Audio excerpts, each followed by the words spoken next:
할렐루야. 3일 동안 잘 지내셨습니까? 예, 이 시간 예배의 자리에 오신 여러분을 환영하고 또한 축복합니다. 하나님의 평강과 하나님의 위로하심이 오늘 예배 가운데에 함께하기를 또한 축복합니다. 우리 이 시간에 찬송가 우리가 찬양합시다. 찬송가 545장.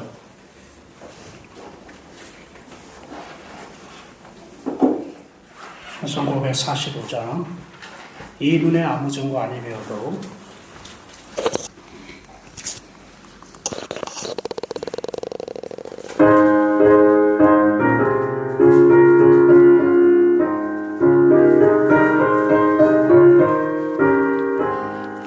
이 눈에 아무 증거 아니 배워도 믿음만을 가지고 선을 걸으며 이 귀에 아무 소리 아니 들려도 하나님의 약속 위에 서리라. 걸어가세 믿음 위에 서서 나가세 나가세 의심 버리고 걸어가세 믿음 위에 서서 은과 위에 아무 증거 없어도 이 눈이 보기에는 어떠하든지 이미 얻은 증거대로를 믿으며 이 맘에 의심 없이 살아갈 때에 우리 수은 주 안에서 이르리. 걸어가세 믿음 위에 서서 나가세 나가세 의심 버리고 걸어가세 믿음 위에 서서 은과 위에 아무 증거 없어도.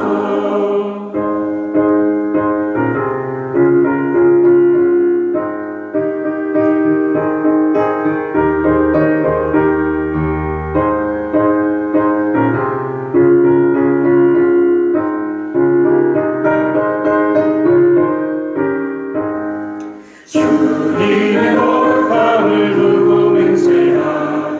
주 하나님 아버지는 참 믿으라. 그 귀한 모든 약속 믿는 자에게 능치 못할 무슨 일이 있을까. 걸어가세 믿음 위에 서서 나가세 나가세 의심 버리고 걸어가세 믿음 위에 서서 눈과 귀에 아무 증거 없어도. 아멘. 사도신경으로 신앙 고백 드리겠습니다. 함께 부르겠습니다.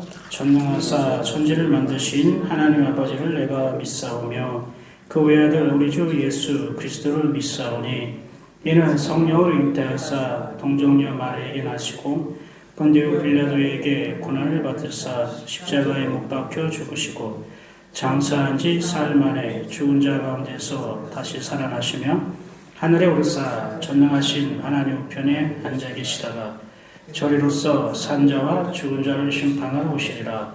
성령을 믿사오며 거룩한 공예와 성도가 서로 교통하는 것과 죄를 사하여 주시는 것과 몸이 다시 사는 것과 영원히 사는 것을 믿사옵나이다. 아멘. 찬송가 447장입니다. 찬송가 447장. 이 세상 끝날까지 찬양할게요.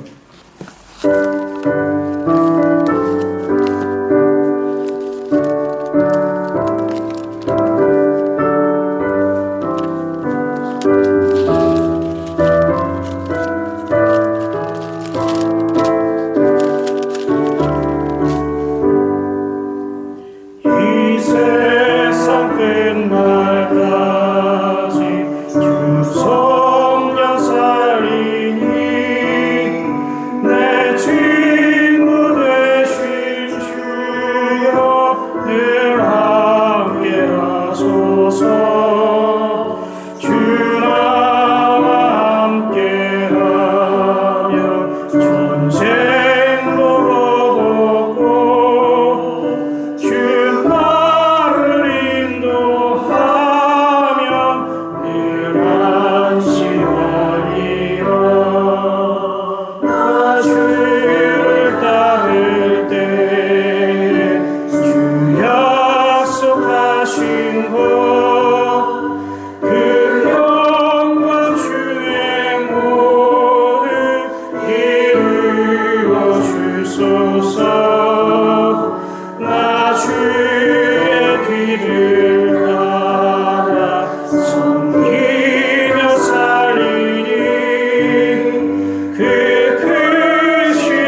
세상 온갖 시험 내 맘을 흔들고 조악한 원수들이 안팎에 있으나 주 나를 돌보시사 내 방패 되시고 내 옆에 계신 것을 늘 알게 하소서. 조용광 빛난 곳을 주 허락했으니 그 허락하신 곳을 늘 사모합니다. 끝까지 쉬지 않고 주 따라가리니 주 넓은 사랑으로 늘 인도하소서.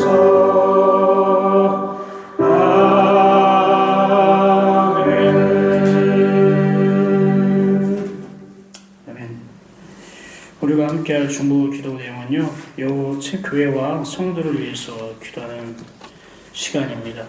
우리 예인교회가 하나님의 몸된 교회가 되고, 또 오늘 금년에 주신 말씀처럼 교회의 모든 부분, 교회에 속한 성도들이 께서 회복되게 하시는, 다시 주님을 만나고 다시 믿음이 회복되어지고 다시 반석교회에 채워지는 그 은혜가 임하여 주옵소서.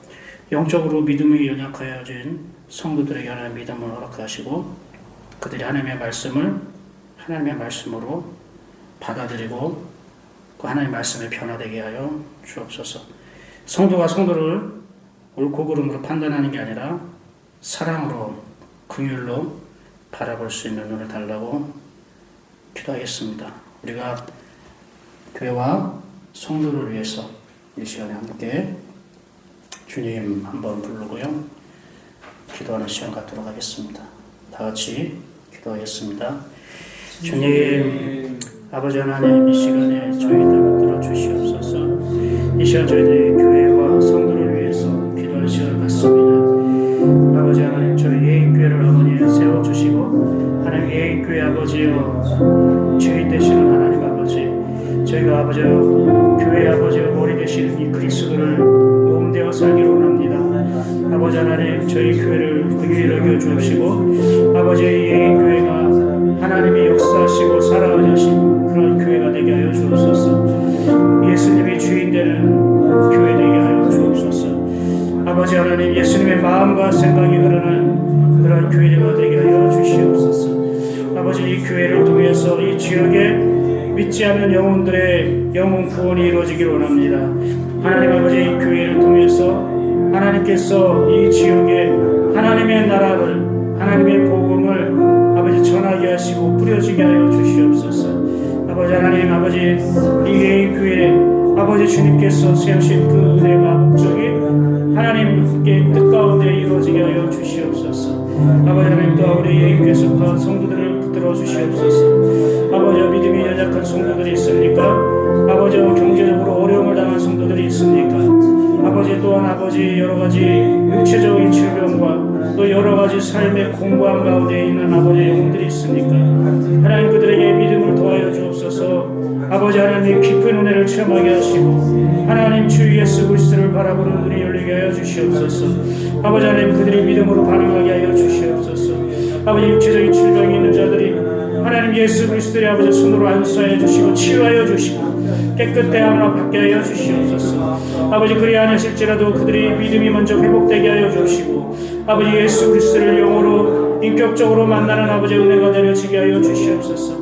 아버지, 이 재단 위에 정말 하나님의 크신 아버지의 영광과 임재하심을 가득하게 해주시고 아버지, 교회에서 예배드리고 저희들이 양육하고 교제할 때에 아버지 성령님께서 추가해 주시고 보살펴 주시고 하나님의 크신 아버지 임재하심이 가득 채워지게 하여 주시옵소서. 성도들의 삶 가운데도 하나님의 임재하심이 가득 아버지 채워지게 하여 주시고 아버지 그들이 정말 하나님의 몸 되어 살아갈 수 있는 주님의 충실한 아버지와 종이 되어 백성이여 아버지 빛의 자녀가 될 수 있도록 아버지 은혜를 내려주시옵소서.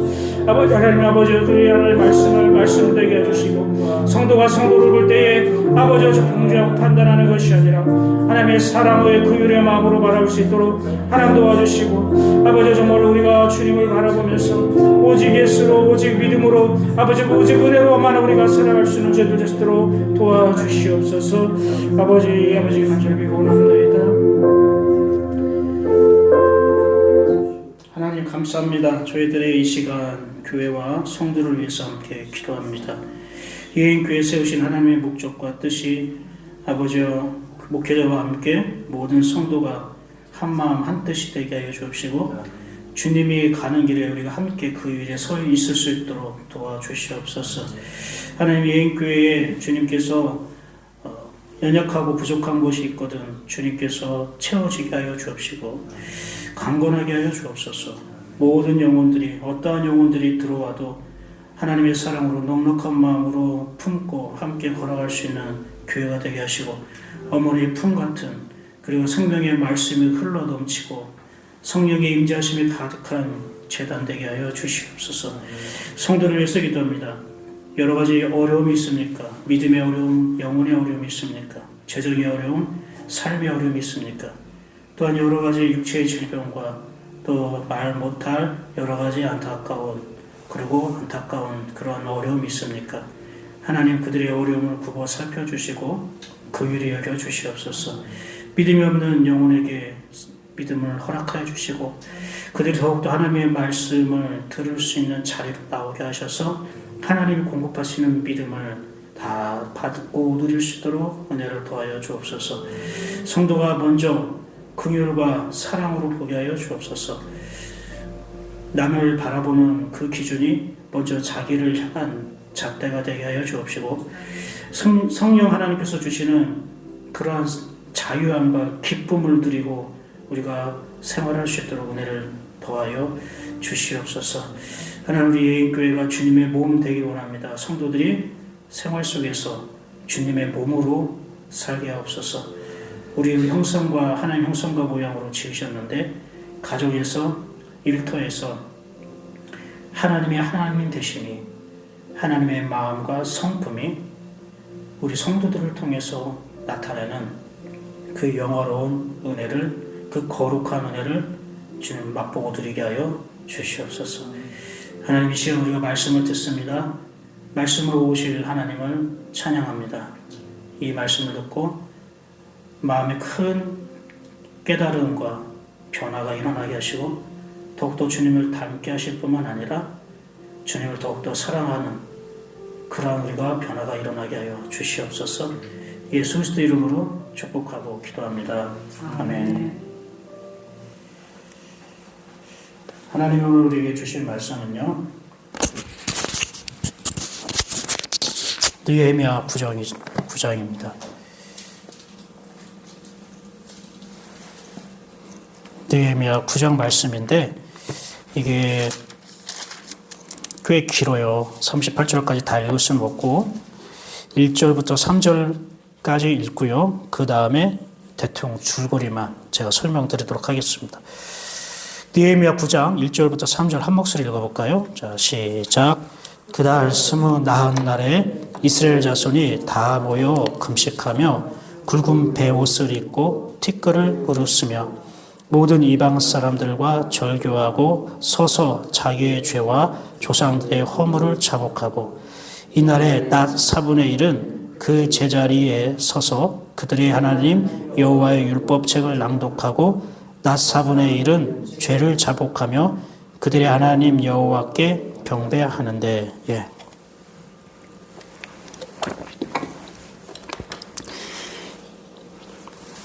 1절부터 3절까지는 또 이들이 하나님께 나아가서 금식하고 죄를 자복하고 그리고 또 하나님을 또 찬양하고 또 율법책 하나님의 말씀을 가까이 두는 그런 모습을 볼 수 있죠. 에스라를 통해서 율법 말씀을 자세히 가르침을 받고 그리고 그것을 뜻을 깨달아서 또 이들이 또 큰 집회를 열기도 하고 그들이 놓쳤던 감사의 은혜 즉 초막절도 그들이 지키게 되었습니다. 그리고 나서예요. 1절에 그달 스무 나흘, 스물 나흘이라고 했는데 바로 그 초막절을 지키는 그 달을 말해요. 스무 나흘은 정확하게 말하면 초막절 기간이 끝나고 나서 이틀 뒤 3일째 되던 날이에요. 예를 들어 우리가 부활절이다. 부활절이 끝나고 나서 이틀 뒤 월화 수 수요일쯤 이렇게 되는 날이에요. 그때 이들이 또 금식하고 굵은 베옷을 입고 티끌을 무릅쓰고 또 죄를 자복하고 말씀을 가까이하고 또 집회를 열고 그랬어요. 자, 여러분 여기서 보면 좀 이해한 게 있지 않습니까? 우리가 성탄절, 부활절, 맥주감사절, 추수감사절이 끝나고 그것을 계속 진행하고 있습니까? 그 절기에 우리가 받았던 어떤 은혜나 감격이나 이런 것들을 계속 이어서 연장해서 부활절을 쭉, 추수감사절을 쭉 이어서 갑니까? 아니죠. 근데 이분들은 지금 절기가 끝난 후에도 하나님을 향한 마음이 계속 불타올랐다는 거예요. 우리는 부흥회가 끝난다든지 사경회가 끝난다든지 절기 행사 딱 끝나면 끝난 걸 마무리해. 그리고 뭐 평가회 하든지 아니면 뭐 이렇게 하고 정리를 해요. 그리고 뭐 그 다음 뭐 사역을 하든지 그 다음 우리가 순서를 준비하든지 그렇게 가는데 이들은 초막절을 통해 받은 은혜를 초막절이 끝났다고 해서 딱 멈춘 게 아니라 계속 자기 안에 그 받은 은혜를 잊지 않으려고 계속 그 뜨거운 마음, 감동받은 마음을 잊지 않으려고 계속 그들은 말씀 앞에 나아갔다는 거예요. 기도의 자리에 나아갔다는 거예요. 오늘날 우리 교회들이 이것을 본받아야 되지 않을까 생각을 합니다. 행사와 사역, 아무리 좋은 영성 프로그램에도 그 기간이 딱 끝나면은 이제 다 끝났다. 수고했어. 물론 개인적으로 받은 은혜가 있어서 개인적으로 쭉 하나님과 가깝고 변화되는 삶을 사는 사람도 있겠지만 교회 전체가 공동체적으로 이렇게 하는 법은 별로 없는 것 같아요. 이스라엘 백성이 오랫동안 잃어버렸던 초막절을 다시 지키면서 큰 은혜를 받은 거예요.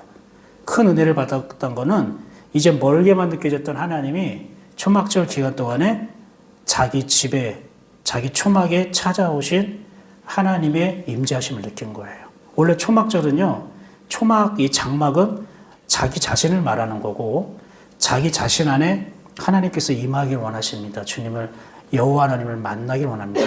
모세를 통해 율법을 주신 그 말씀의 하나님이 이제 듣고 깨닫고 배우는 하나님이 아니라 내가 누리는 하나님, 만나는 하나님, 인격적으로 체험하길 원합니다. 그래서 내가 당신 안에 있고 아버지 하나님이 내 안에 계시는 그 삶으로 변화되길 원합니다. 그런 은혜를 경험한 거예요. 그러니까 초막절은 하나님 말씀하신 초막절은 기간에 딱 끝났지만 계속 자기 마음에 임재하시고 역사하셨던 하나님이 놓치고 싶지 않은 거죠. 그래서 계속 그 자리에 떠나지 않는 거예요. 은혜 자리에 떠나지 않는 거예요.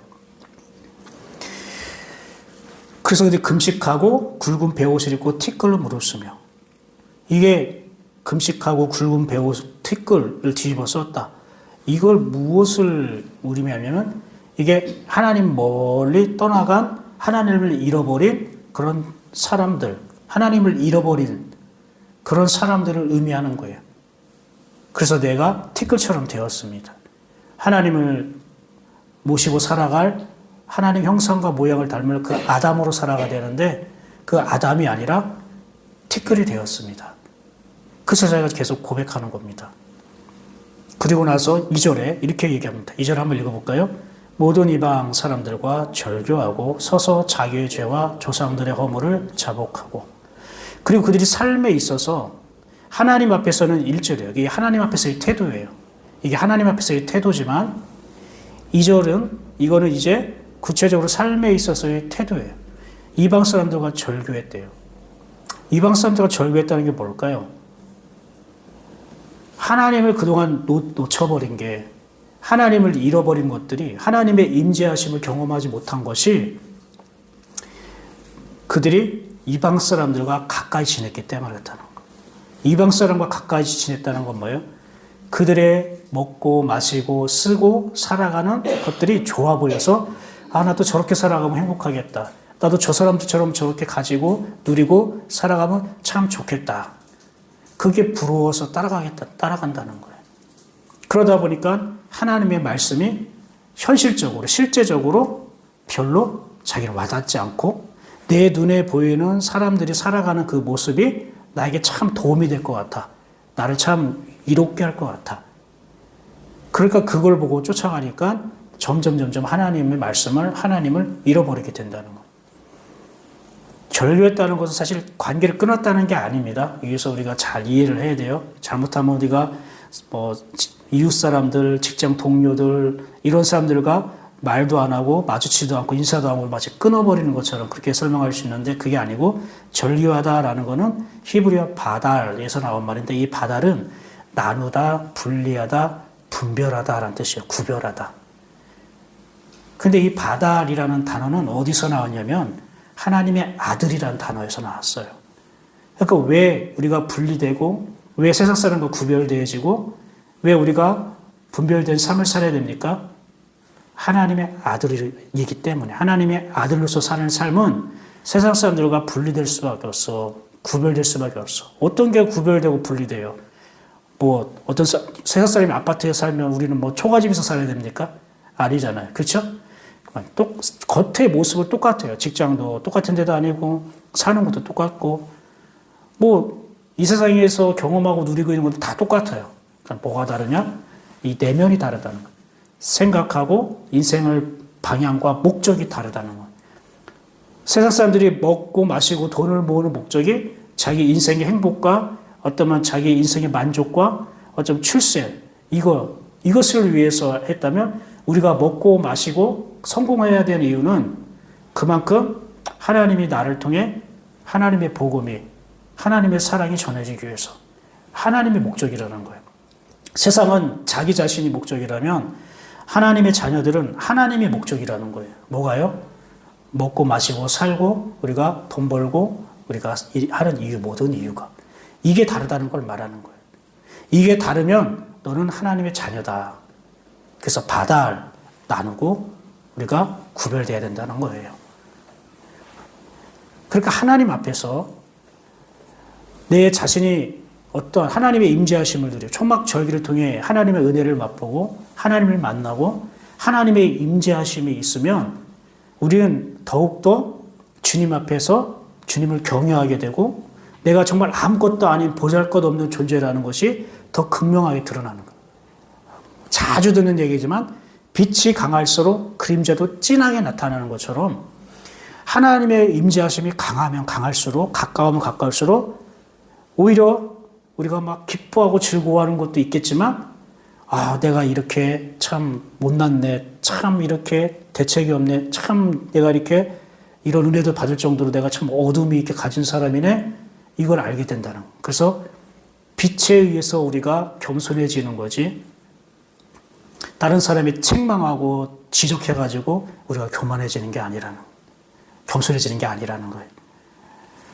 지금 그 은혜를 받는 거예요. 그러니까 또 자기의 죄와 조상들의 허물을 자복하고 자기의 죄와 조상들의 허물을 자복했다는 게 뭘까요? 왜 조상들의 허물까지 왜 대신 자복을 합니까?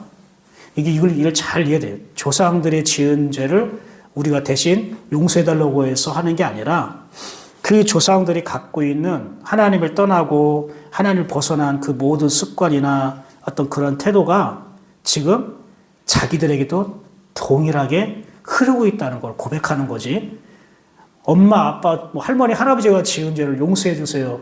무슨 면죄부 판매하는 것도 아니고, 그죠? 천주교식으로. 그런 거 아닙니다. 이걸 잘 이해해야 돼요, 영적으로. 이게 굉장히 많이 나와요. 우리 조상들의, 우리 아버지의 죄를 도말하옵소서 용서해 주시고, 이런 게 많이 있어요. 자복한다는 말이. 그 본성이 우리에게 흐르고 있다는 걸 고백하는 거예요. 그러니까 조상들이 지은 죄는 꼭 내가 지은 죄가 되는 거예요. 우리 지난주에 참 그러고 보니까 이어지네. 우리가 말씀 양육 때 왜 아담의 죄가 내 죄입니까? 본 적도 없고.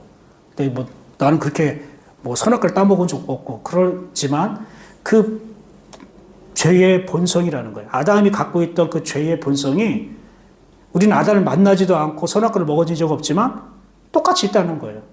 선악과를 먹었다는 것은 좋고 나쁜 거를 우리가 선택하고 우리가 판단하고 우리가 정죄했다는 건데 그건 우리가 어렸을 때 누가 가르쳐주지도 않았는데 이게 좋아, 이게 나빠.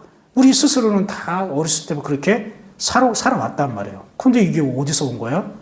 아담이라는 그 뿌리로부터 우리가 나왔구나. 그래서 우리가 보는 거예요. 지금 현재 내 형편이 하나님이 기뻐하지 않는 하나님의 속성과 반대되는 본성과 그 자아를 가지고 살아가고 있는 것이 결국 내가 아담의 죄 안에서 살고 있구나 라고 우리가 인정하는 것. 이해가시죠? 그런 걸로 바로 조상의 허물을 자복하고 말하는 것. 이 허물이라는 말은요, 죄가 아니라 원래 이것은 어떤 의미가 있냐면요, 구부러지다라는 뜻이에요.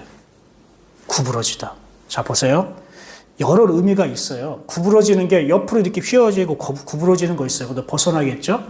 만약에 투수가 이렇게 공을 던졌으면 스트라이크 존에 들어가도 상대방을 잡을 수 있지만 이게 커브도 있고 체인지업도 있고 뭐 슬라이드도 있잖아요. 그러면 어떻게 해요? 홈플레이트 안에 오면서 싹 꺾이죠. 근데 타자는 이게 자기한테 오는 줄 알고 하면 헛스윙 하게 되잖아요. 안 맞잖아요. 싹 꺾이는 게 뭐예요? 그게 구부러진다는 뜻이죠. 그런 의미가 있고요. 그리고 이게 왜곡되다라는 뜻이 있어요. 구부러졌다는 게 왜곡했다는 거예요. 왜곡했다는 거는 똑바로 보지 못한다는 뜻이에요. 이해가 되십니까? 똑바로 보려면 어떤 기준이 있습니다. 우리가 똑바로 걸어가려면 기준이 있어야 됩니다. 그죠? 제가 예전에도 설명했죠. 음주운전 측정할 때에 똑바로 청테이프를 쭉 이렇게 해놔서 여기 한번 걸어보세요. 해가지고 똑바로 걸으면은 그 위를 걸으면 똑바로 오지만 그 옆으로 쭉 가면은 그 사람 음주를 한 거겠죠. 그것처럼 똑바로 걷는다, 똑바로 보는 건 나 혼자만으로 주장할 수가 없어요. 누군가가 어떤 것이 기준이 있어야 되는 거예요. 근데 그것을 벗어났다는 거겠죠. 그리고 또 하나 구부린다는 건 뭐냐면요. 우리가 똑바로 서 있지 못하고 구부러졌단 말이에요. 허리가 구부러졌어. 아니면 고개가 이렇게 목이 구부러졌어. 그러면은 이게 어디를 바라보게 됩니까? 바닥을 바라보잖아요. 예. 구부러졌다, 왜곡하다는 것은요, 우리가 땅을 바라보며 살게 되었다는 걸 말해요. 이게 죄로 말하는 거예요. 이게 죄. 그 땅은 뭘 상징하죠? 이 세상에서 나오는 것들, 이 세상의 힘, 권력, 이런 걸 말하겠죠? 그걸 의지하고 그거에 도움을 바라고 그걸 바라보고 생겼다. 즉, 구부러졌다는 것은 하늘을 바라보지 않는다는 것이고, 하늘을 바라보지 않고 땅을 바라본다는 것은 이 세상의 것을 원하면서 살고 있다. 조상들이 그렇게 했다는 거예요. 하나님의 말씀을 줬지만 말씀은 너무 비현실적인 것 같아. 이 말씀은 못 믿겠어. 말씀은 참 좋은데 말씀대로 살다가는 다 손해보고 언제 성공해? 언제 부자 돼? 언제 내 자식 언제 먹여 살려? 그러니까 눈에 가장 빠른 길. 세상 사람들이 막 돈 벌고 먹고 마시고 이렇게 즐거워하는 것이 너무 부러우니까 그걸 따라가는 걸 구부러졌다. 땅을 바라본다. 이런 의미가 있는 거예요. 근데 가만히 보니까 자기들도 그렇다는 거예요. 우리도 그런데. 그래서 그 조상들의 죄를 잡아겠다는 것은 그 조상들의 그 죄성, 본성이 우리에게도 있습니다라고 고백하는 거라는 거예요. 그래서 이것을 우리가 오해하지 말고 잘 우리가 이해를 할 필요가 있어요. 그리고 나서 이들이 뭘 합니까? 9장 3절 볼까요? 3절 시작. 이날에 낮 4분의 1은 그 제자리에 서서 그들의 하나님 여호와 율법책을 낭독하고 낮 4분의 1은 죄를 자복하며 그들의 하나님 여호와께 경배하는데, 낮 4분의 1, 낮 4분의 1이라고 되어 있지만 이게 무슨 말이냐면은 그들이 규칙적으로 그리고 정해놓은 시간 안에 4라는 숫자는 우리가 그 중풍병자 4사람이 얹고 올라갔다고 했잖아요. 이게 성령님의 운행하심, 성령님의 임재, 성령님의 역사심 이런 걸 의미해요. 성령님의 역사심을 말하는 건데 그 하나님의 역사, 성령님의 그 감동 안에서 이들이 율법책을 낭독하고 자기 스스로가 아니라 성령님의 이끌리심에 의해서 그랬다는 거예요. 하나님의 이끌리심에 의해서 자기들이 자복했다는 거예요. 쉽게 말하면 그들이 그리고 나서 여호와 하나님께 경배하고, 그리고 나서 4절부터 어떤 일이 벌어지냐면 하나님이 갈대아 우르에 살고 있는 아브라함, 75세 때 아브라함을 불러서 현재 이제 성벽 재건을 한 그 시점, 그때까지의 이스라엘 역사를 쭉 얘기해요. 이게 그 내용이에요. 9장 마지막까지를. 이해가 되십니까? 그런데 그 이야기를 우리가 다 알잖아요. 그죠? 갈대아 우르에서 부르고, 그리고 애굽에서 종살이하고, 애굽에서 끌어내어서 광야 생활 40년 하고, 그리고 가나안 땅에 들어가고, 가나안 정복 전쟁이 있고, 사사 시대에 있고, 그러다가 왕정 시대가 있고, 그러다가 포로 시대에 끌려가고, 그래서 지금 에스라 느헤미야를 통해서 다시 돌아오고 성벽 재건을 하고, 이 역사의 흐름을 쭉 그들이 설명하고 있습니다. 그런데 한 가지 특이한 점은 뭐냐면은 무언가 계속 반복되고 있어요. 뭐냐면은 하나님의 은혜로 시작했다가 이들이 하나님을 떠나. 그러다가 또 하나님이 또 그 고난과 역경을 줘요. 그럼 여호와 하나님을 부르시고 또 하나님이 또 은혜로 주시고 또 회복해. 그러다 평탄한 가운데 있다가 또 이들이 하나님을 떠나. 그리고 또 하나님이 어떤 대적의 손이라던가 어떤 질병이나 이런 걸 통해서 또 고난을 주셔. 또 이들이 또 하나님을 부르짖어. 이게 반복되는 거예요. 쉽게 말하면은 어둠의 순환과 은혜의 순환이 계속 반복되고 있더라는 거예요. 이게 뭐냐? 이게 우리 인생이라는 거예요. 하나님을 믿고 살아간 사람에게는 은혜만 순환되는 게 아니라 은혜가 순환될 때에 사단이 거기에 개입해가지고 꼭춧가루를 뿌리는 거예요. 어둠의 순환을 막 일으키는 거예요. 그 나도 모르게 은혜를 잘 받다가도 어느 순간 어둠에 말려가지고 어둠의 순환이 되는 거예요. 그러다가 또 하나님이 좀 개입하셔가지고 또 하나님이 이 어둠의 순환을 은혜의 순환으로 바뀌어요. 그러니까 우리는 은혜의 순환과 어둠의 순환, 은혜의 순환과 어둠의 순환을 반복하다가 결국 우리가요, 하나님의 은혜가 차오르잖아요. 하나님 은혜의 분량이 차오르면 은혜로만 가게 되는 거예요. 그걸 우리가 조금 나눠보도록 합시다. 자, 보세요. 하나님이 아브라함을 부르신 후 출애굽까지 모든 여정을 인도하셨다는 게 16절까지 쭉 설명돼요. 그런데 은혜의 이스라엘이 교만했어요. 16절 볼게요. 제가 읽을게요. 그들과 우리 조상들이 교만하고 목을 굳게 하여 주의 명령을 듣지 아니하고 주님이 율법을 주신, 모세를 통해 율법을 주신 말씀을 듣지 않았다는 거예요. 듣다라고 하는 거지만 이걸 어떤 말이면은 마음으로 킵하지 않았다, 간직하지 않았다, 이걸 말하는 겁니다. 그 마음에 감직하지 않았다는 것은 다른 걸 마음에 품고 있었다는 거였죠. 그죠? 애국과 같은 그런 번성한, 그런 부유한, 풍성한 나라를 품고 있는다든지 그랬을 겁니다. 근데 그럼에도 불구하고 하나님은 이스라엘을 버리지 않으셨어요. 17절 볼까요? 거역하며 듣지 아니하고 거역했대요. 주님의 말씀을. 주께서 그들 가운데서 행하신 기사를 기억하지 아니하고 하나님이 베푸신 은혜 역사도 기억하지 않았대요. 목을 굳게 하여 패역하며 스스로한 우두머리를 세우고 종되었던 땅으로 돌아가고자 했나이다. 그러니까 애굽으로 돌아가자, 애굽으로 돌아가 그랬잖아요. 그러나 주께서는 용서하시는 하나님이시라. 용서한다는 건 뭐냐면 우리를 덮는다는 거예요. 용서하시는 하나님이라 은혜로우시며 긍휼히 여기시며 더디 노하시며 인자가 풍부함으로 그들을 버리지 않으셨나요? 이스라엘 백성이 잘못했습니다, 용서해 주세요라고 말하지 않아도 하나님이 그들을 긍휼히 여기서 하나님의 긍휼로 용서했다, 버리지 않았다는 거예요. 이렇게 은혜를 줘요. 그런데 또 이스라엘이 하나님을 버리고 또 다른 신을 섬기게 됩니다. 18절 보세요. 또 그들이 자기들을 위하여 송아지를 부어 만들고, 무슨 사건인지 아시겠죠? 이르기를 이는 곧 너희를 인도하여 애굽에서 나오게 한 신이라여 하나님을 크게 모독하였어요. 이제 하나님의 은혜를 기억하고 하나님의 말씀을 거절할 뿐만 아니라 하나님을 모독했다는 거예요. 이게 신성 모독이잖아요. 하나님을 모독했대요.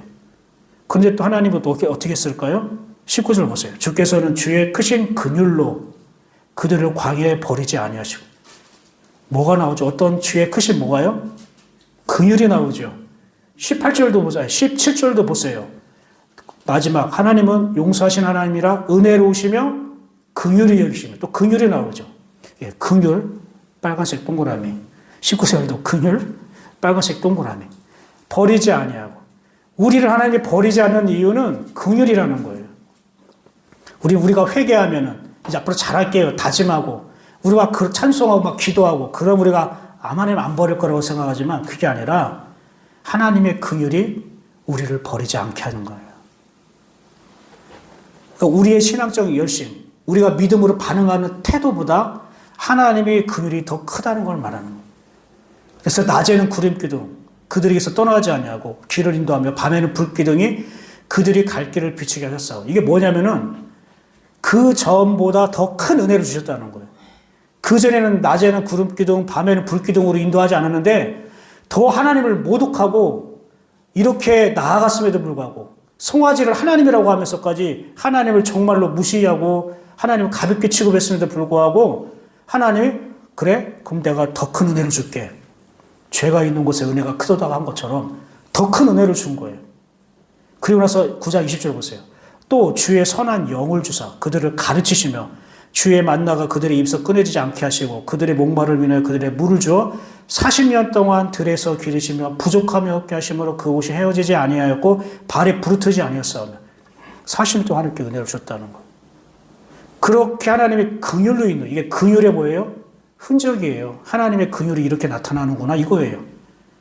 그래서 하나님이 약속하신 가나안 땅을 들어가게 하시잖아요. 그래서 그들이 풍성한 은혜와 복을 주세요. 25절 볼까요? 25절.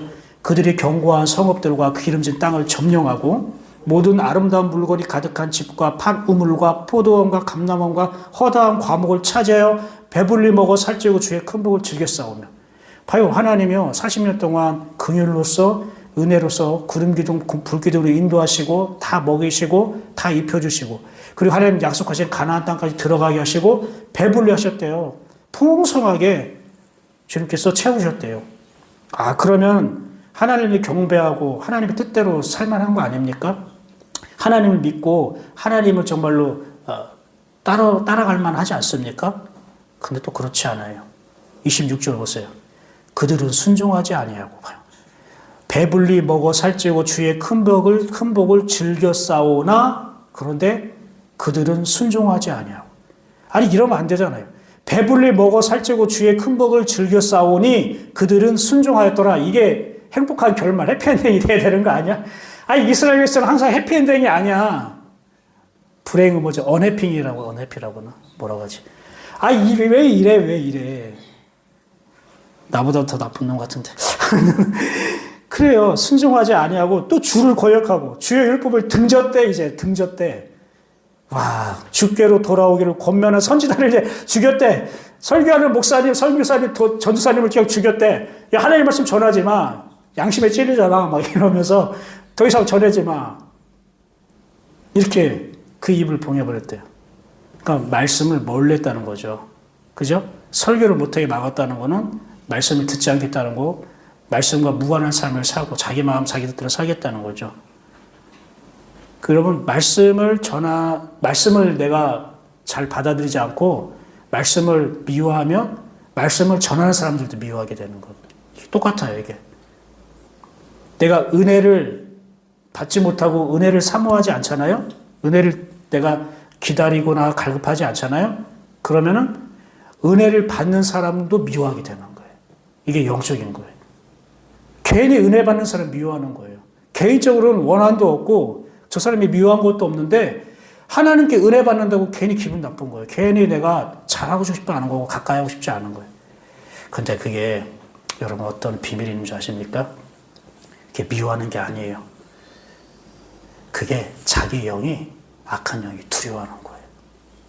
그래서 미워하는 것으로 해서 내가 멀어지게 하려고 하는 거예요. 그 상대방의 은혜가 또 나에게 다가오는 것을 사전에 차단하게 하는 거예요. 그래서 미워하고 질투하고 시기하는 거는 그게 어떤 현상이라겠죠? 예전에도 내 영이 두려워하는, 내 안에는 악한 영이, 어둠의 세력이 두려워하고 있는 명현 현상이에요. 명현 반응. 그러니까 그걸 알아야 돼요. 은혜 받은 사람이 막 은혜 얘기하면 참 좋잖아요. 그죠? 근데 상대방이 은혜 안 받고 막 이렇게 좀 겉돌고 있고 방황하고 있으면 뭐 가족에서 부부 사이에 은혜로운 얘기하면은 상대방이 잘 듣습니까? 아니죠. 뭐 귀찮아하던가 짜증난다던가 아니면 막 말을 반박한다던가 막 그래가지고 좀 그러지 않습니까? 그게 사실 은혜를 내가 받기 싫어서 아니면 내가 저 사람 미워서 그러는 게 아니라 내 속에 있는 영이 나도 모르는 사이에 두려운 건데 그 두려움의 극단적인 어떤 현상이 미워하고 시기하고 질투하는 거 나타나는 거. 그렇게 그냥 꼭 여러분 분별하시고, 그건 굉장히 중요한 영적 분별력이에요. 그러니까 어떤 사람이 날 미워하는 것 같다. 날 경쟁 상대로 삼는 것 같다. 나를 시기하고 질투하는 것 같다. 라는 어떤 느낌이 오잖아요.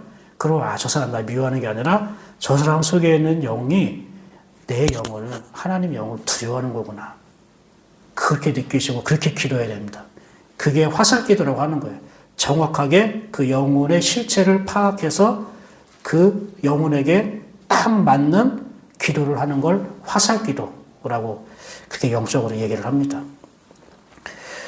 자, 이쯤 되면은 하나님도 포기할 만한데요. 27절 볼게요. 그러므로 주께서 그들을 대적의 손에 넘기사, 대적의 손에 넘겼다. 드디어 이제 하나님도 못 참는 거예요. 그죠? 그런데 그들이 곤고를 당하게 하시매 그들이 환난을 당하여 주께 부르짖을 때에 주께서 하늘에서 들으시고 주의 크신 또 뭐예요? 긍휼로. 근데 항상 긍휼이 그냥 긍휼이 아니야. 크신 긍휼이래. 하나님 강조해. 야, 크신 긍휼이야. 좀 하나님 재밌지 않아요? 하나님이 유머잖아요. 하나님도 웃겨요. 죄송합니다. 하나님한테 유머가 있다고요. 그냥 긍휼이라고 안 해. 크신 긍휼이야. 이렇게 하는 크신 긍휼. 강조하는 거예요. 우리 좀 알아달라는 거예요. 너를 알아달라. 그들에게 구원자들을 주어 그들을 대적의 손에서 구원하셨거든. 자, 대적의 손에 넘겼다는 거예요. 근데 여러분 이 대적이 처음부터 대적이었을까요? 자, 여기서 잘 보세요. 여러분이 굉장히 좀 중요한 영적인 그런 분별력을 오늘 배우는 시간이 될 거예요. 원래는 대적이 아니에요, 이 사람들은. 원래는 이웃 사람이에요.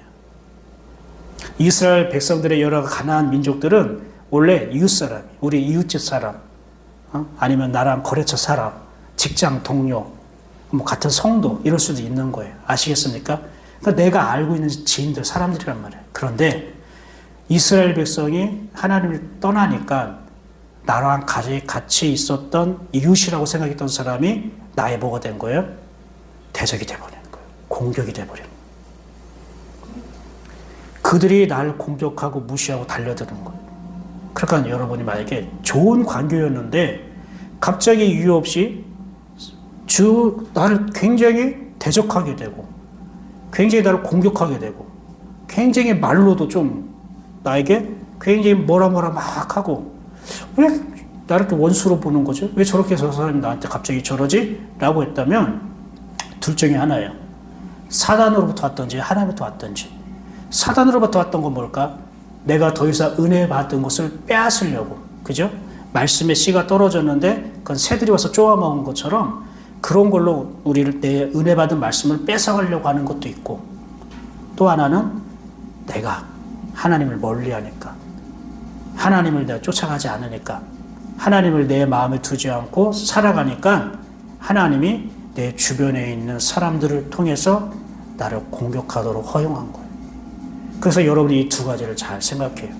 갑자기 관계가 이상하게 틀어졌다. 좋았는데 갑자기 껄끄러지거나 어떤 대립하는 어떤 원수지간이 돼버렸다. 그러면 이 두 개 중에 하나예요. 근데 오늘은 어떤 이유 때문에 대적하게 된 거예요? 이스라엘이 하나님을 떠나서 그런 거예요.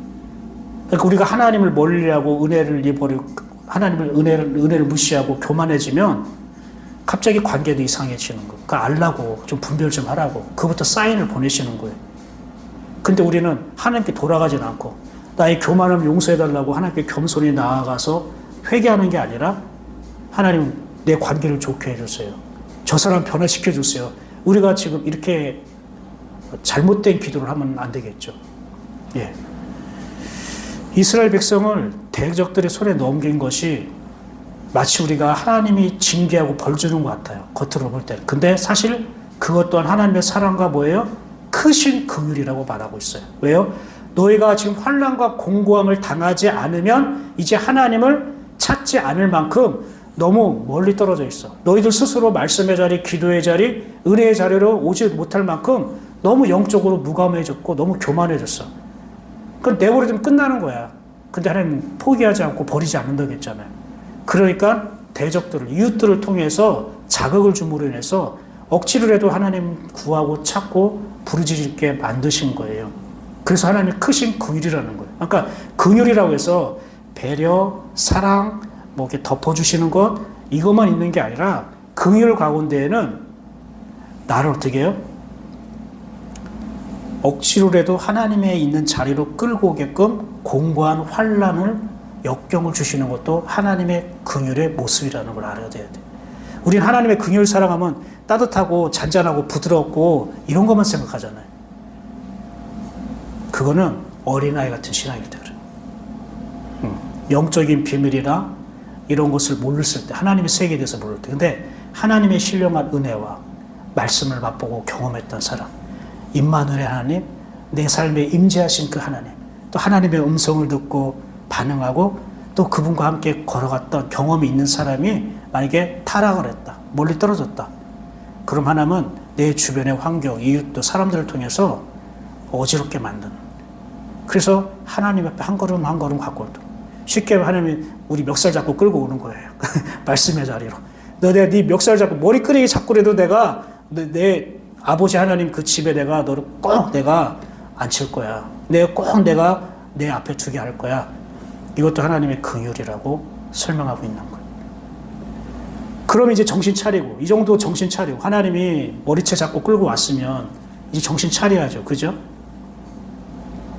그런데 28절 보면 그들이 평강을 얻은 후에, 이제 평강을 얻었어요? 다시 주 앞에서 악을 행함으로. 이제 읽기도 이제 민망하다. 그죠?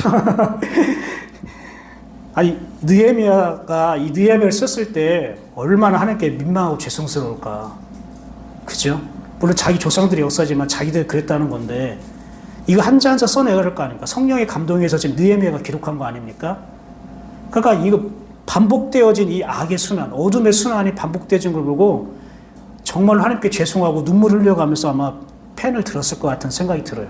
지금 우리도 지금 몇천 년 후에 우리들도 지금 이게 반복되어지는 악순환, 어둠의 이야기가 계속 반복되는 거 보고 해도 너무한데, 진짜 철면피다.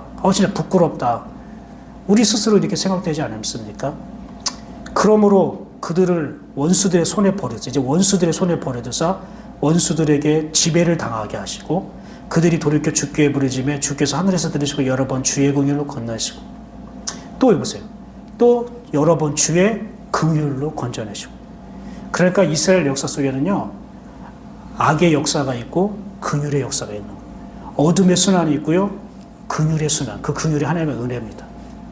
결국은 최종적으로 하나님의 긍휼의 뭐라고 하나요? 하이라이트가 어디입니까? 예수 그리스도잖아요. 예수 그리스도 십자가잖아요. 결국은 십자가가 모든 악한 무리들, 악한 사단의 권세, 여우의 권세들을 다 짓밟고 승리했잖아요. 부활하셨기 때문에. 내 속에 악의 순환이 계속 끊임없이 구른다 할지라도 최종적으로 우리는 하나님의 긍휼이 승리한다는 거예요. 내가 아무리 악하고 더럽고 하나님을 떠난다 할지라도 하나님의 긍휼을 이길 수 없다는 거예요. 결국은 하나님의 긍휼이 하나님의 은혜의 순환으로 우리를 바꿔주신다는 바로 약속을 말하는 거예요. 그렇다고 그래? 그럼 악의 순환이면 악의 순환대로 살자 이러면 되겠습니까? 그러면 안 되는 거예요. 그런 자의적으로 그건 하나님을 떠난 거기 때문에 그런 사람들에 대해서는 하나님이 용납하지 않았어요. 이 30절 보면 그러나 주께서 그들을 여러 해 동안 참으시고 또 주의 선지자를 통하여 주의 영으로 그들을 경계하시되 그들이 듣지 않으면 참고 또 선지자를 통해 말씀 주시고 주님의 영이 직접 그들을 와서 다스려 주시고 통치하시는데 그럼에도 듣지 아니하고 열방 사람들의 손에 넘기시고 이게 바벨론 포로예요.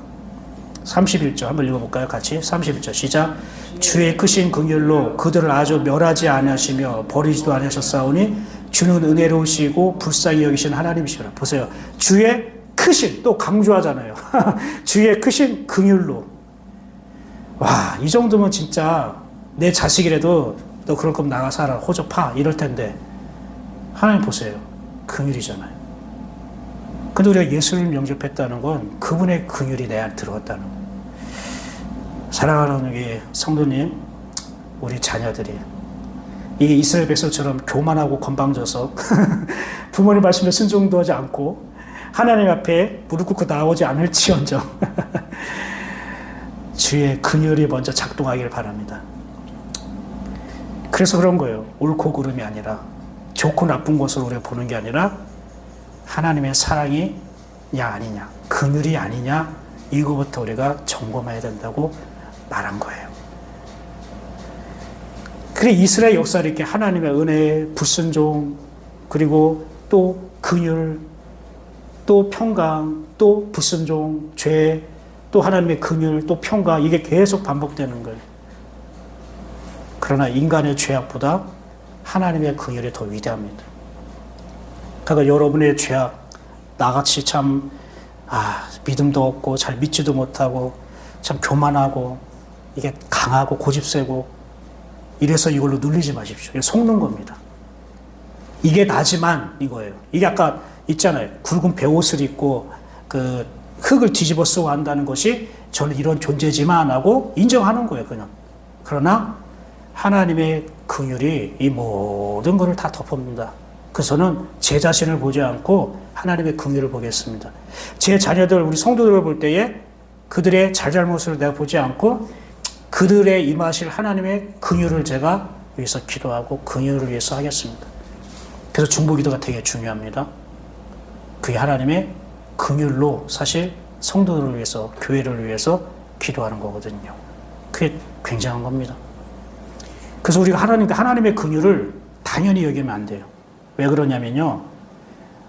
그래, 내가 죄와 어둠 가운데 이렇게 그런 순환 속에 내가 살지만 결국 하나님의 은혜에, 하나님의 긍휼이 나를 건져낼 거야. 나는 하나님의 어둠의 순환이 아니라 은혜의 순환으로 살아갈 거야. 우리는 그렇게 생각을 편안하게 해서는 안 됩니다. 왜 그러냐면요. 우리가 어둠의 순환 가운데 있을 때예요. 하나님을 멀리 하실 때 어떤 일이 벌어지냐면 우리에게 그만큼 손해와 고통이 딸라요. 우리가 누릴 수 있는 당연한 것들을 누리지 못하고 빼앗기게 된다는 거예요. 봐요. 36절 볼까요? 우리가 오늘날 종이 되었는데 곧 주께서 우리 조상들에게 주사 그것의 열매를 먹고 그것과 아름다운 소산을 누리게 하신 땅에서 우리가 종이 되었나이다. 하나님이 축복을 주셨어요. 풍성한 어떠한 열매를 주셨어요. 아름다운 소산을 주셨어요. 그죠? 약속하신 거잖아요. 하나님이 약속하셨으니까 선물로 주셨는데 마음껏 써, 마음껏 누려, 마음껏 먹어, 마음껏 너희들이 즐거워하고 행복했으면 좋겠어 다 주셨어요. 근데 그 땅에서 뭐가 됐다고요? 종이 됐대요. 종이 됐다는 건 누가 있다는 거예요? 주인이 있다는 거죠. 다스리는 자가 있다는 거죠. 근데 다스리는 자가 누구예요? 그 원수들. 그러면 하나님이 약속하시고 하나님께 우리에게 아름다운 산과 소산과 과일과 열매를 주셨는데 이거를 종이 갖고 종이 누립니까? 주인이 누리고 주인이 갔습니까? 주인이죠. 빼앗긴 거예요. 뭡니까? 하나님의 긍휼이 작동하고 하나님의 은혜 가운데 있을 때는 하나님의 약속과 하나님의 풍성한 어떠한 열매와 아름다운 소산을 우리가 먹고 마시고 누리는 기쁨이 있는데 우리가 하나님을 떠나 있을 때는 하나님이 나에게 주신 것을 다른 사람이 누린다는 거예요. 내 것을 뺏어간대요. 그래서 우리 그 말이 있죠. 10개 가진 사람, 달란트 10개 모은 사람은, 그죠? 있는 사람은 없는 것도, 있는 사람이 있는 것도 가져가고 없는 사람은 있는 것마저 빼앗기라는 것처럼 이게 이런 거 말하는 거예요. 그래서 우리가 억울해야 돼요. 그러니까 우리가 하나님 왜 약속 나에게 안 주세요? 왜 나는 이렇게 풍성한 은혜와 이런 아름다운 삶의 축복, 이 평강한 것을 왜 저에게 언제 누리게 하시고 언제 맛보세요? 어떻게 교회 열심히 다니잖아요. 열심히 섬기고 내가 기도가 잘하잖아요. 근데 언제 이거 약속 이루시고 언제 나에게 평강과 언제 이러한 축복을 삶을 누리게 하실 거예요? 라고 하지만 하나님이 다 주셨는데 우리가 어둠의 순환 가운데 들어가면은 다른 사람이 이걸 뺏어간다는 거예요. 그러니까 내가 먹어야 할 걸 다른 사람이 먹는 거예요. 내가 내 자식을 위해서 음식을 준비하고 반찬도 준비하고 맛있는 디저트도 준비하고 했는데 이 아이가 그 식탁에 없는 사이 다른 집 아이들이 와가지고 다 먹었다고 해보십시오. 하나님 마음이 얼마나 아프겠어요. 그리고 나서 이 자기 집 아이들이 딱 오니까 식탁이 다 너즈부리고 먹을 게 없어졌네. 그럼 엄마한테도 괜히 투정 부리고 엄마한테 괜히 미워하는 거예요. 엄마, 나 이거 해준다면서 어디 갔어? 왜 이래? 아무것도 없네? 나 안 사랑해? 왜 엄마 왜 약속 안 지켜? 잃어버리는 거예요. 잃어버려요. 우리 하나님한테. 하나님 약속 안 지킨 게 없어요. 이미 약속하셨고 이 약속을 이미 우리에게 이루어 주셨어요. 그럼 우리가 그 하나님의 은혜의 순환 가운데 있을 때에 은혜가 차고 우리 믿음이 차오를수록 하나님이 약속하신 것을 더 많이 먹고 더 많이 누릴 수 있는데 우리가 교만해지고 우리가 세상에 우리가 굽어져가지고 세상 것을 바라보고 그런 가운데에 다른 사람들이 와서 나에게 주실 축복과 나에게 주실 약속을 다른 사람이 다 뺏어가고 먹었다는 것. 다른 사람이 대신 누렸대요. 여러분, 하나님의 은혜만큼은 여러분 자선사업하지 마십시오. 하나님의 은혜만큼 자선사업하지 말라고. 하나님이 나에게 주신 은혜와 축복은 내가 먹어야죠. 그럼 다른 사람은요? 그 사람은 그 사람이 하나님 만나서 받아야죠. 이해가 되십니까? 예. 은혜를 내가 주는 게 아닙니다. 하나님의 평강과 은혜와 축복은 내가 주는 게 아닙니다. 하나님의 긍휼과 사랑은 내가 주는 게 아닙니다. 그건 하나님이 그 영혼에게 주는 거고 우리는 보여주는 거예요. 그 몸 되어 살면서 너도 이렇게 되어지는 거야 라고 도전을 주고 감동을 주고 함께 걸어가도록 붙잡아 주는 거지. 내 은혜를 너에게 줄게. 내 사랑을 너에게 줄게. 이거는 예수님이 하신 거지 우리가 한 게 아니에요. 내가 너에게 은혜와 사랑을 준 것처럼 너를 통해 내 앞에 온 사람에게 똑같이 내 은혜와 사랑을 줄 거야 라고 주님께서 말씀하신 거지, 내가 너에게 준 은혜와 사랑을 옆 사람에게 나눠줘. 그게 아니라고요. 근데 우리는 계속 그건 줄 알았잖아요. 내가 받은 은혜 흘려보내야지. 그 흘려보낸다는 말이 잘못되는 건 아니에요, 자체가. 근데 흘려보내는 건 내가 할 수 없단 말이에요.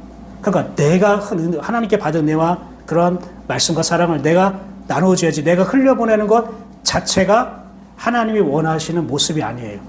하나님의 은혜와 사랑과 말씀은 하나님이 친히 주시는 건데 나를 통해 주시는 거예요. 하나님이 하시는 거예요. 내가 흘려보낸다고 생각하지 말라고. 나는 내가 받은 것, 내가 간직한 것, 이것을 나는 은혜 가운데 계속 누리고 맛보고 먹고 있어야 되는 거예요.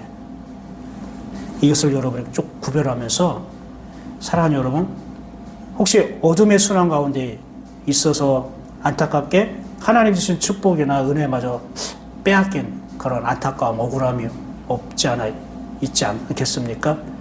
우리가 다시 회복되었으면 좋겠습니다. 여러분, 어둠의 순환이라고 하니까, 죄의 순환이라고 하니까 약간 자기 자신에 대해서 적용을 못할 수도 있지만, 이건 쉽게 말하면 어둠의 순환은 뭐냐면은 습관을 말하는 거예요. 하나님 앞에서 잘못된 습관, 태도요. 그 습관과 태도, 말씀에 대한 습관과 태도요. 교회 성도나 예배에 대한 습관과 태도요. 그 습관과 태도가 고질적으로 반복되어지는 거 있잖아요. 고쳐지지 않고 하는 것들. 이런 것이 바로 어둠의 순환이야. 그게 악의 순환이에요. 그러면 나쁜 습관은요, 좋은 습관으로 이겨낼 수 있는 거예요. 그럼 나에게 좋은 습관이 뭡니까? 지금 이들이 뭐합니까? 율법책을 다시 낭독하고, 그리고 주님 앞에서 죄를 자복하고, 또 뭐하죠? 또 그들이 계속 3절에 나와 있는데, 예. 3절에 보면 이렇게 되어 있습니다. 예. 4분의 1은 그들의 여호와 율법책을 낭독하고 4분의 1은 죄를 자복하고 그리고 그들이 하나님께 경배하고 예배한단 말이에요. 이게 좋은 습관이에요. 이것을 계속 내가 가까이 가고 이것을 반복해야 되는, 그래서 이것이 습관화가 돼야 되는 거예요. 체질화가 돼야 돼요. 영적 체질화. 그러면 내가 악순환, 어둠의 순환 가운데 어둠의 잘못된 습관과 태도가 이게 점점 밀려나가는 거, 없어지는 거예요. 근데 내가 이 좋은 영적인 선한 습관, 하나님 옆에서 이 아름다운 습관, 내가 율법책, 하나님 말씀을 가까이 하고 내 죄를 자복한다는 건 그거예요. 하나님께 내 마음과 생각이 돌아가길 원합니다. 이걸 말하는 거예요. 회개라는 것은. 그러니까 말씀을 가까이 함으로 내가 하나님의 마음과 생각으로 돌아가길 원하고, 그리고 하나님께 예배하는 삶. 그것이 계속 주기적으로 습관화가 되면은 나에게 어둠의 순환은 밀려가는 거. 근데 이게 안 되면은 멀어졌던 어둠의 습관이 어떻게 될까요? 다시 내 삶을 지배하게 되는 거. 그렇게 되면 하나님의 약속하신 것조차 우리가 누리지 못하고, 바로 코앞에서 어떻게 해요? 코 베어 간다고 하잖아요. 눈앞에서 코 베어 간다는 것처럼 그렇게 하나님의 약속도 축복도 그냥 코 베어 가듯이 우리가 빼앗기게 되고 누리지 못하게 되는 것입니다. 오늘 9장 이 말씀을 통해서 여러분 각자에게 하나님은 어떠한 것들을 말씀하기를 원하고, 또 하나님께서 어떤 것을 은혜를 주시길 원합니까? 여러분에게 좋은 영적인 선한 습관이 계속 더 하나님 안에서 발전이 되어지고 성장해지고 더 넓어지고 커지기를 축복합니다. 그래서 혹시 내가 습관, 그 예배의 자리나 말씀에 대한 태도, 이러한 어떤 습관이 게으르거나 나태하고 자극된 거 있다면 그것들은 사라지길 바랍니다. 왜냐하면 그것들 때문에 내 어둠의 순환, 어둠의 습관 때문에 자꾸 빼앗김을 당하는 거예요. 하나님, 우리의 죄악보다, 우리의 어둠 가운보다 사실 더 놀랍고 더 위대하고 더 큰 거는 하나님의 긍휼입니다. 하나님의 긍휼으로 살아가는 거예요. 하나님의 긍휼이 우리를 덮어주시는 거고, 하나님의 긍휼이 이 세상에 어떠한, 아무리 내가 심각하고 아무리 내가 말할 수 없는, 꺼낼 수 없는, 드러낼 수 없는 죄악과 어둠 가운데 있어도 하나님의 긍휼은 그 모든 것을 다 용서하시고 새롭게 하시고 그리고 바꿔주실 수 있습니다. 그 하나님의 긍휼의 은혜, 그 긍휼을 여러분 잊지 말고 그 하나님의 긍휼로 우리가 하루하루 살아가기를, 하나님의 긍휼로 힘을 얻고 또 소망을 가지고 살아가기를 축복합니다. 기도하겠습니다. 잠시 우리에게 주신 말씀을 잠시 우리가 묵상하고 기도하면서 하나님께 간구합시다.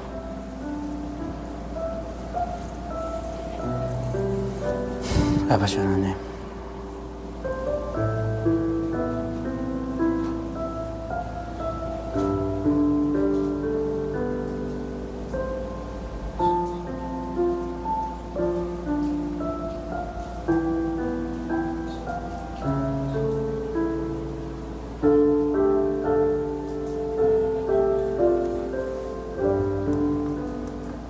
하나님 감사합니다. 오늘 느헤미야 9장 말씀에 흐르는 그 은혜의 순환과 그 어둠의 순환을 우리가 보고 또 하나님의 음성을 듣습니다. 사실 하나님 우리에게 약속을 이루시지 않은 것도 아니고 우리를 축복을 주시지 않은 것도 아니고 풍성한 열매와 소산을 주시지 않은 게 아니라 이미 주셨는데 우리가 그 하나님의 은혜 안에 들어가지 못하고 세상 다른 곳에 우리가 굽어져 있을 때에 하나님이 주신 것을 다른 사람들이 먼저 뺏어가고 누렸던 것을 볼 때 너무 안타깝고 원통하기도 하고 하나님께 죄송하기도 합니다.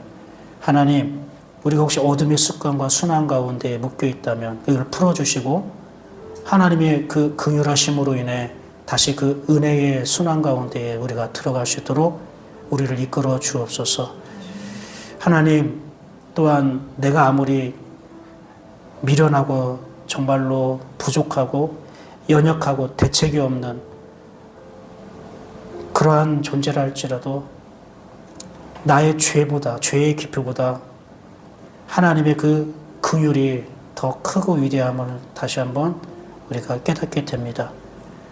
하나님의 긍휼로 우리가 이 자리에 있는 것입니다. 하나님의 긍휼로 우리가 호흡하고 살고 있는 것입니다. 하나님의 긍휼로 우리가 하나님의 말씀을 듣는 것입니다. 하나님의 긍휼 없이는 아무것도 우리에게 이루어질 수 없음을 고백합니다. 그 하나님의 긍휼의 놀라우심, 긍휼의 놀라움, 그 긍휼의 가치를 우리가 무시하거나 등지지 않게 하시고 하나님의 긍휼 가운데에 우리가 감사하고 감격하며 살아갈 수 있는 하나님의 자녀 되게 하여 주시옵소서. 하나님, 직장 생활과 또 일터에서 수고하고 땀 흘려서 오늘 이 자리에 왔습니다. 육신적으로 얼마나 피곤하고 또 힘들고 쉬고 싶겠습니까? 그러나 하나님이 좋아서 예배하고 싶어서 말씀 한마디라도 더 듣고 싶어서 하나님 앞에 서고 싶어서 집으로 가지 않고 이렇게 주님 예배당 자리, 말씀의 자리에 왔습니다. 저들을 위로해 주시고 더 큰 긍휼로 그들을 덮어주시고 그들이 오늘 밤에 하나님의 평강 가운데에 은혜의 은혜 가운데에 하나님의 위로가 넘치고 흐르게 하여 주시옵소서. 이제는 주 예수 그리스도의 은혜와 하나님 크신 사랑과 성령님의 감동 그리고 교제하시는 역사가 이 자리에 온 모든 성도들 하나님의 긍휼을 찬양하고 또 하나님의 은혜의 순환 가운데 걷기를 소망하는 모든 형제 자매들을 위해 영원토록 함께 하시기를 간절히 축원합나이다. 아멘.